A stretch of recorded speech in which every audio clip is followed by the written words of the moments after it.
अस्सलातु वस्सलामु अलैका या सय्यदी या रसूल अल्लाह व अला आलिका व सहाबिका या सय्यदी या हबीब अल्लाह। जनाब सरदार Ali Khawaja Sahab, member public relations, federal board of revenue, Nasir Iqbal Sahab, chief commissioner Sahab, my sitting EC members, my former EC members, ख़वातीन व हज़रात, अस्सलाम वालेकुम।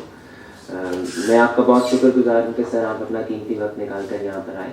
और सर मैं आपको इस बात की यकीन दहानी दिलाता हूँ कि FBR और लाहौर चैम्बर एक पेज के ऊपर है। हम चाहते हैं कि टैक्स बेस एनहांस होना चाहिए। हम चाहते हैं कि ज़्यादा से ज़्यादा लोग अपने आप को रजिस्टर करें, डॉक्यूमेंट करें, डिक्लेयर करें। और जितने भी लोग और जितनी भी एसोसिएशन से जब से हमने चार्ज संभाला है 1 अक्टूबर से, वो यहाँ पर आ रहे हैं। हमारा 1 पॉइंट एजेंडा है कि प्लीज़ आप अपनी रिटर्न्स को एक्सटेंड करें, क्योंकि स्टेट हमारे लिए बार बार फैसिलिटेशन करते हुए डेट को एक्सटेंड कर रही है। बिल्कुल हम ये भी समझते हैं कि स्टेट को टारगेट्स भी पूरे करने हैं और हमारे जो पाकिस्तानी हैं उनको भी फ्लड्स की वजह से और दूसरे इश्यूज़ की वजह से जो हम बार बार रिक्वेस्ट कर रहे थे कि आप डेट एक्सटेंड कर दें। वी आर वेरी ग्रेटफुल कि आप लोग डेट एक्सटेंड करते रहे और आप फैसिलिटेशन के लिए काम कर रहे हैं। सर अवेयरनेस बहुत ज़रूरी है और अवेयरनेस पे काम हो रहा है। मैं लाहौर के भी RTO साहब, CTO साहब और जो हमारे लार्ज टैक्स पेयर यूनिट के जो चीफ कमिश्नर साहिबान हैं, मैं उनका भी बहुत शुक्रगुजार हूँ कि वो हमारी बात को सुनते हैं और हम लाहौर चैम्बर से या वैसे भी कोई वॉक इन अगर कर जाए वहाँ पर अपने अफेयर को लेकर तो वो उसकी बात को सुना जाता है।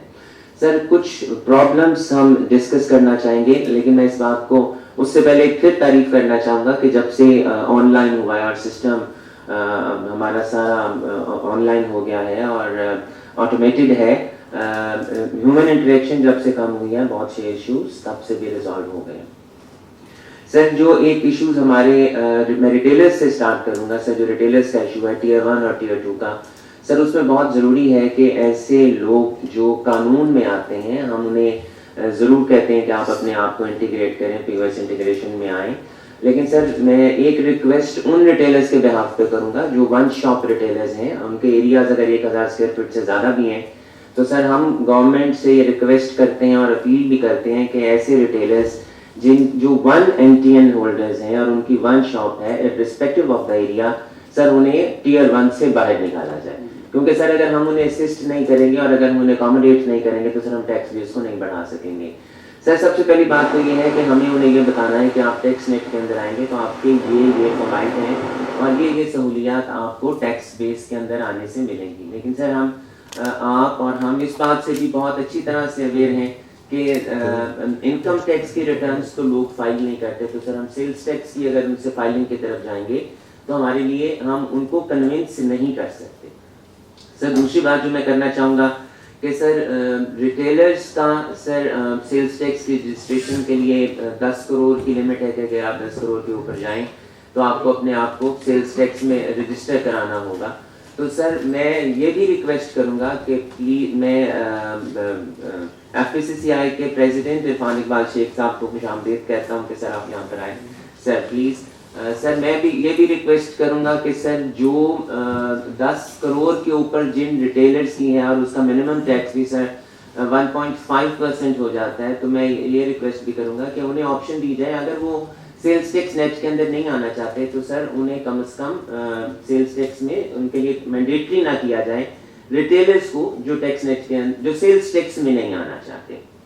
सर मैं इस बात को भी जो अभी 7E में 2.5 करोड़ की सर लिमिट लगाई है आपने वेल्थ के ऊपर, सर हम बार बार सबको ये कह रहे हैं कि आप अपने आप को डॉक्यूमेंट करें, अपनी चीज़ों को आप डिक्लेयर करें। तो सर अगर हमने डिक्लेरेशन के बाद दोबारा उनको पेनलाइज करना है तो सर मेरा ख्याल है कि फिर इस तरह हम डॉक्यूमेंटेशन को सर सपोर्ट नहीं कर सकेंगे और सर हम अपने लोगों को कन्विंस नहीं कर सकेंगे कि आप पहले भी टैक्स देकर आए और आप सर दोबारा आकर आप उस पर दोबारा टैक्स दें, तो सर ये बहुत मसला हो जाएगा। और हम इस बात को भी समझते हैं कि कोई चीज़ इस वक्त ना प्रोविंशियल गवर्नमेंट से और ना फेडरल गवर्नमेंट की नज़रों से दूर नहीं है और हम अपने तमाम मेंबर्स को ये बार बार समझा रहे हैं कि जो चीज़ आप डिक्लेयर नहीं करेंगे वो आपकी औलाद की नहीं है, वो स्टेट की है। बेनामी के मुताबिक वो स्टेट का है सारा कुछ। तो sir it is very important. Sir मैं कुछ इश्यूज़ को फिर जो अगर आप SMEs के ऊपर आ जाएं तो सर मैन्युफैक्चरिंग के इश्यूज़ हैं। मैं एक बात करूंगा सर, मैं किसी भी बात के हम we follow the rules, we follow the regulations ہم سمجھتے ہیں کہ ہمیں قانون پہ عمل کرنا ہوگا. ہم اس بات کی بھی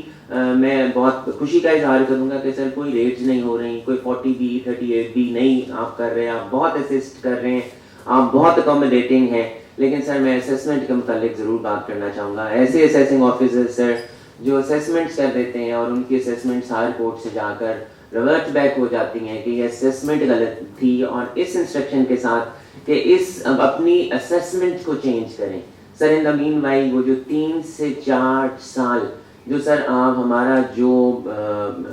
کسٹمر ہوتا ہے, جو آپ کا کسٹمر ہے, جو ہمارا ممبر ہے سر, یا جو ریٹیلر ہے سر, اس کو اپنا کاروبار بھی بند کرنا پڑتا ہے, اسے اپنا بینک بھی اٹیچ کرنا پڑتا ہے سر, اسے ٹریبونل میں بھی جانا پڑتا ہے سر, اسے آگے ہائی کورٹ میں بھی جانا پڑتا ہے.